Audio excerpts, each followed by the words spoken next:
मराठी, तुमचा विश्वास आमची ताकद।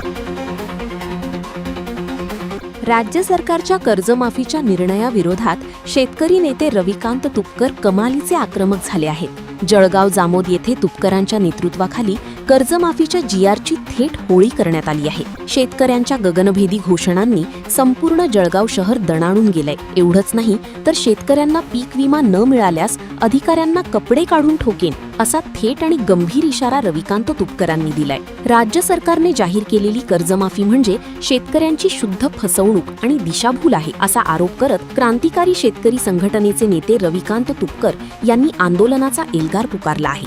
शुक्रवार 11 जून रोजी जळगाव जामोद येथे तुपकर आणि अक्षय पाटील यांच्या नेतृत्वाखाली हजारो शेतकरी रस्त्यावर उतरले।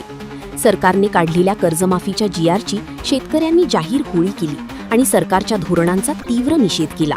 जीआरची होळी केल्यानंतर संतप्त शेतकऱ्यांनी थेट तहसील कार्यालयावर धडक मोर्चा काढला।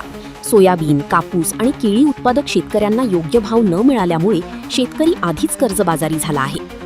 त्यातच जळगाव जामोद आणि संग्रामपूर तालुक्यात झालेल्या वादळी पावसामुळे केळी, संत्रा पिकांचं आणि घरांचं अतोनात नुकसान झालंय, पण प्रशासनाने अद्याप पंचनामे केलेले नाहीत। याच मुद्द्यावरून रविकांत तुपकरांचा पारा चढला आणि त्यांनी थेट अधिकाऱ्यांची शाळा घेतली।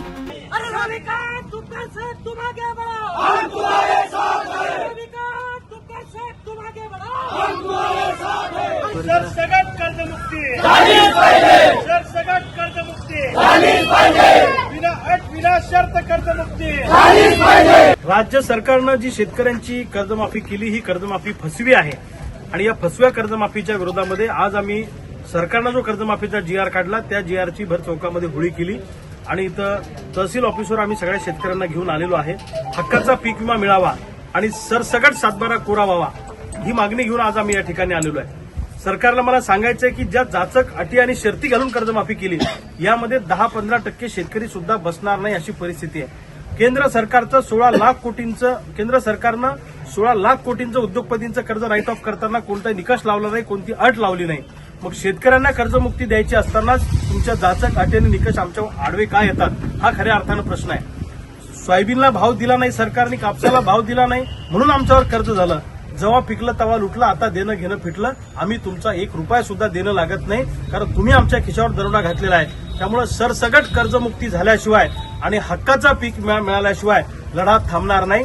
आज जळगाव जामोदमधून आम्ही आंदोलनाचा एल्गार पुकारलेला आहे आणि सबंध महाराष्ट्रभरातला शेतकरी सरसकट कर्जमुक्तीसाठी आणि हक्काच्या पीक विम्यासाठी येणाऱ्या काळामध्ये तुम्हाला रस्त्यावर दिसेल। सरकारला आम्ही सळो पळो करून सोडल्याशिवाय राहणार नाही। सरकारला जरी वाटत असेल की शेतकऱ्यांचं आंदोलन आम्ही मोडून काढू किंवा शेतकऱ्यांना दाबू, हा त्यांचा गैरसमज आहे। गावगाड्यातला शेतकरी जर खवळला तर सरकारला गुडघ्यावर आणल्याशिवाय आम्ही राहणार नाही। सरसकट कर्जमुक्ती आणि हक्काचा पीक विमा मिळाल्याशिवाय थांबणार नाही हा निर्धार आम्ही आज सगळ्या शेतकऱ्यांनी या ठिकाणी केलेला आहे। तुपकर यांच्या या आक्रमक पवित्र्यामुळे तहसील परिसरात काही काळ प्रचंड तणावाचे वातावरण निर्माण झाले होते। संपूर्ण 7/12 कोरा करा आणि सरसकट कर्जमुक्ती द्या, अन्यथा हे आंदोलन संपूर्ण महाराष्ट्रात पेटणार असा थेट इशारा आता तुपकरांनी राज्य सरकारला दिलाय। जर गावगाड्यातील शेतकरी खवळला तर सरकारला गुडघ्यावर आणल्याशिवाय राहणार नाही असा थेट निर्धार तुपकरांनी व्यक्त केलाय। आता तुपकरांच्या या इशाऱ्यानंतर आणि कपडे काढून ठोकण्याच्या विधानानंतर प्रशासन काय पावले उचलणार हे पाहणे महत्त्वाचे ठरेल। ब्युरो रिपोर्ट, लोकप्रिय मराठी न्यूज, जळगाव जामोद, बुलढाणा। अशाच ताज्या आणि वेगळ्या घडामोडींसाठी पाहत रहा लोकप्रिय मराठी न्यूज।